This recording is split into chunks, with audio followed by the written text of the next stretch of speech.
Welcome to episode 37. Today I will try to make sense of my psychic experiences that I had as a child. Also, we will explore my understanding of religion and spirituality as a child. But let us begin at the beginning. One of my earliest memories from when we lived at the Vankas bungalow is witnessing a storm. Since we moved out of the Vankas bungalow when I was 3, I'm guessing I was not yet 3 years old when this happened. So I don't know the details of where we were headed to. But what happened was that the family, that is Dad, Mom, Ruby and I, baby Molly was not yet born, were headed somewhere early in the morning. Suddenly, out of nowhere, there was this huge, intense storm. Thunder, lightning and lashing rains. It was a very intense storm and we had to take shelter under a bus stop. I looked at the storm. I was held by Mom. I looked at the storm and remembered that this was the exact dream that I had at night. Amazed, I told my mom, I just had this exact dream. To which my mom's response was, "Why didn't you tell me earlier? We wouldn't have left the house." I was very surprised to hear that reply. Not what I expected. Like she just accepted my psychic premonition dream in such a matter-of-fact manner. To me, it was such an amazing thing. I was looking at the storm and I was like, wait, this exact thing happened in my dream. So later I found out that my parents had had a couple of psychic premonition dreams before. So the idea was not entirely new to them and they just accepted that these things happen. You do get premonition dreams.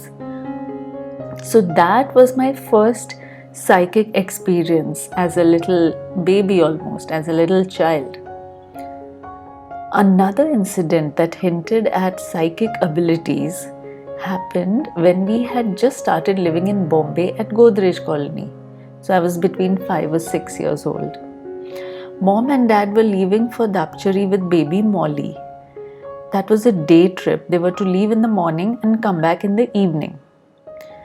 Ruby and I were to be at home while my parents were away. Dad was wearing his brand new trousers that day. It had just come from the tailor. For reasons I could not understand, I sternly told my dad, "Don't tear your pant today." When my parents returned home in the evening, the first thing I did was notice that Dad's trousers were torn at the knee. In a scolding tone, I told Dad, "I had told you not to tear your pant. See, it is torn now." Turns out they had been in an accident. Dad, Mom and baby Molly were on the motorbike on their way back home when Dad's tire blew out. The road was full of gravel. Presumably there was some repair work going on, I don't know. All 3 of them were flung from the bike. As was common then, Mom had been holding baby Molly while she sat on the bike behind Dad. Skidding on the gravel, the little sharp stones embedded themselves into Mom's flesh. Her first thought was to look for baby Molly, who had bounced away. In horror, Mom watched baby Molly lying directly in the path of an oncoming truck. It was a huge truck. While Mom and Dad had been thrown to the side of the road, baby Molly was lying smack in the middle of the road. The truck driver had to use all his might and braked as hard as he possibly could. His tire was centimeters away from crushing baby Molly to death. He happened to be a person who recognized Mom and Dad. He knew them. He was acquainted with them. He rushed all 3 to a doctor. It was several months before Mom's wounds would heal, primarily due to the callous doctor and nurse at the Godrej dispensary. Miraculously, baby Molly was unharmed. How had I known that Dad would come home with torn trousers? I don't know. As the years passed, Mom taught us the prayers such as Pelli Podi, I was very interested in spirituality and was fascinated by the story of Baba Nanak. I was interested in the spiritual awakenings of all the historical saints and teachers. Spirituality to me was the link between the physical world and the unseen world. As a little child, growing up with concepts of God and stories of spiritual teachings all around me, I never questioned the authenticity of this belief. My appetite for learning about spirituality grew, but one hurdle in making progress in that area was language. In primary school, Sanskrit had been offered as an optional subject. But for an average or below average student like me, it was intimidating. Ruby had studied Sanskrit and the subject involved learning several shlokas by heart. As an anemic kid who had difficulty learning and retaining, I looked in awe at the students who took Sanskrit as a subject in primary school and could rattle off the mantras. We used to call these bright students scholars, like, oh, scholar student. When we studied about the saints of India, I was fascinated. Reading Kabirji's Dohas was mesmerizing for me.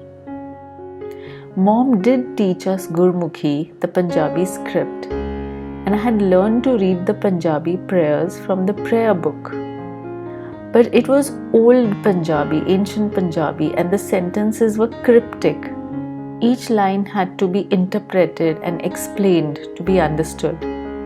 This did not address my desire to gather lots of knowledge about spirituality. Plus, this was the pre-internet and pre-Google era, when every bit of information that you wanted, you had to physically locate the appropriate encyclopedia or book or other such resources from a library. So you first had to figure out which library might have the information that you were looking for. Then you had to search through the library catalog. That was a drawer full of little numbered cards. Then, when you located the cards for some potential sources, you jotted down the numbers of those cards. Then you went to the appropriate shelf where these books might be found. And if someone had not already issued these books, then you would find them. That was the elaborate process for finding and locating information in the pre-internet and pre-Google era. And after that, you had to either copy down, physically jot down what you wanted, the information that you needed, or you had to get it Xeroxed. You had to get a copy made. So that's how it was to learn something. If you had a thirst for learning, it was a very long-winded process for getting that knowledge. So at the time, one of my classmates, Anita, we were in about 7th or 8th standard, was a Christian. One day, I saw a pamphlet that she had brought to class. I was fascinated. Finally, some spiritual teachings in a language that I could understand. I was very interested, and despite my slow reading speed, I devoured the information. I was hungering for more knowledge about spirituality. Anita started bringing more pamphlets for me to read. I was very happy to finally find something that I could learn without hurdles of language and interpretation. For a while, I was very happy to keep reading more and more, and Anita kept a steady stream of books and information flowing for me. All the breaks, I would be reading these religious and spiritual pamphlets. We had 3 breaks, mid-morning break, then the lunch break, and then an evening break. So all of that time, I was just reading about spirituality.